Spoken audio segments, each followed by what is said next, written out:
Hello, I'm Jim Craig, and this is Coffee and Astronomy. And one of the things I do here in this series of videos is I try to answer questions that I hear a lot.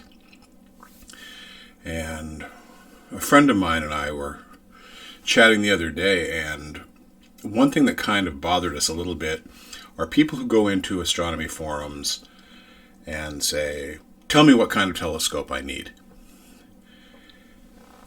Because that puts the onus on us. There's not going to be one telescope that's going to work properly for everybody. It's a little bit like asking complete strangers, pick a car for me. Well, what do you want to do with the car? I want to go places. That's pretty vague.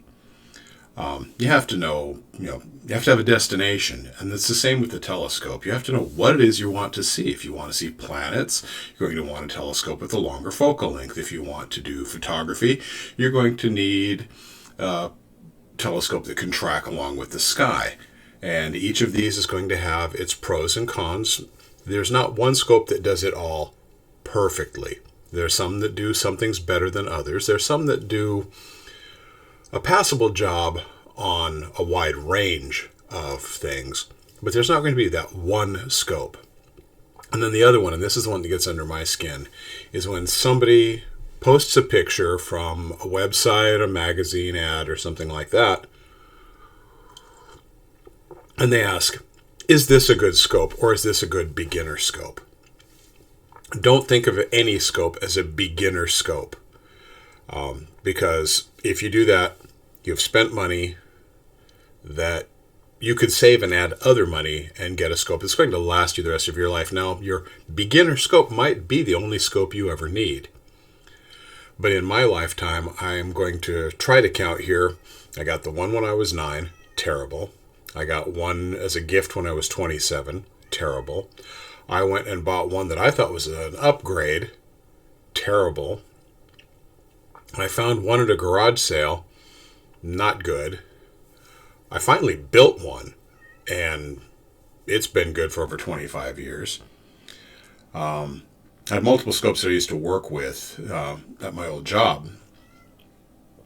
I bought a scope at an auction. It's my primary go-to scope. I love this telescope. I don't think it's for everybody, and if you were to buy it new, it would be very expensive. I got it at an auction, and the person who auctioned it said that he should call the police because I stole that scope for what I paid for it. It was about a $2,500 scope, and I got it for $500. It had some minor cosmetic things and a little electronic issue I had to fix. Fortunately, I've been doing electronics most of my life, so it was something I took care of in one evening. And then I have a smaller scope that I purchased at another auction at the same place, just so I could have something to throw in my car and just take if I wanted to be in a hurry, if I was in a hurry and wanted to just go out and do some quick gazing. And I have not put a lot of money into scopes, but when I did purchase the used scopes, I'd done enough homework to know what I was purchasing. And that's the underlying thing of this. Do homework, and don't ask other people to do your homework for you, because you're not going to be happy with the results. And we want you to be happy when you go out there and you take a look through your telescope and you point it at something and you see something that has been seen by millions of people around the world, but it's the first time you're seeing it through your scope, and that is an amazing feeling. Especially, I'm looking on my monitor here right in front of me. I've got the planet Saturn I can see. And I remember the first time I saw it, it was actually through that terrible scope I got when I was 27. And it was not a good scope, but I could see the rings of Saturn, and it got me hooked. Now, when I say, that was definitely a beginner scope, because I think the person who bought it for me paid $3 for it at a thrift store. Yeah, not a great scope, but enough to rekindle my interest. I don't recommend that. Most people would have found that telescope frustrating, and I gave it away within a year. And the person I gave it to used it once or twice, and I think it became 50-cent garage sale fodder for him. But do homework when you want to buy your telescope. That's really, if there were a big banner across you, that's what it would say, do your homework. And look at reviews, and not the reviews on the website selling them. Especially if you're trying to buy it through one of the big online purchasing agents, because you're going to get bad reviews in there.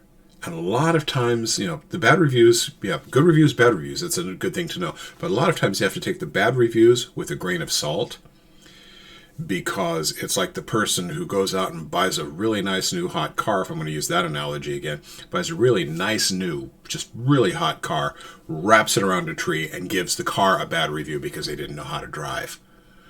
And it's the same thing. You'll see bad reviews on these websites. But I would recommend, going to like Astronomy magazine, Sky and Telescope magazine.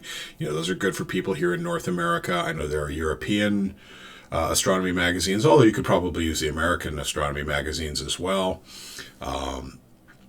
Cloudy Nights, I believe, has a forum that talks about telescope purchasing. Here's the good telescopes that came out this year, that sort of thing. Now, the other thing was, what telescope do I need to see the planets? Open the window, look out. You can see the planets. All but 2 of the planets are visible naked eye. This particular time of year where I live, Mercury, Venus, Jupiter, Saturn, and Mars, they're all visible at some point in the sky, at some point at night, and you can see them. Now, if you want to get a magnified look at it, again, telescope with a longer focal length. And the focal length is going to be measured in millimeters.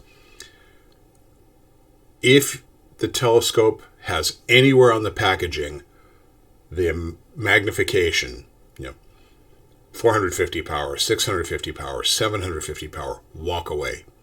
That I can't tell you what to buy, but I can tell you what not to buy. Also, and this was part of our discussion the other day, you might see a scope for $50, $75 at one of the box stores or one of the retail chains. Walk away. If you aren't spending a fair amount of money on a telescope, you're buying a useless toy. You might as well grab a paper towel tube, hold it up to your eye, and look out, because the view will actually be clearer because you won't have pieces of horribly processed glass in front of them. So, homework. If you like the advice I give, consider becoming a patron. You can become a patron for as little as $1 a month. We just had a drawing where somebody won a drawing of we had a drawing for a drawing. And I'm going to probably do another giveaway here pretty soon. I have a special offer that is for my patrons only to do some star charts for them. There's a lot of different things that you can see at the different levels.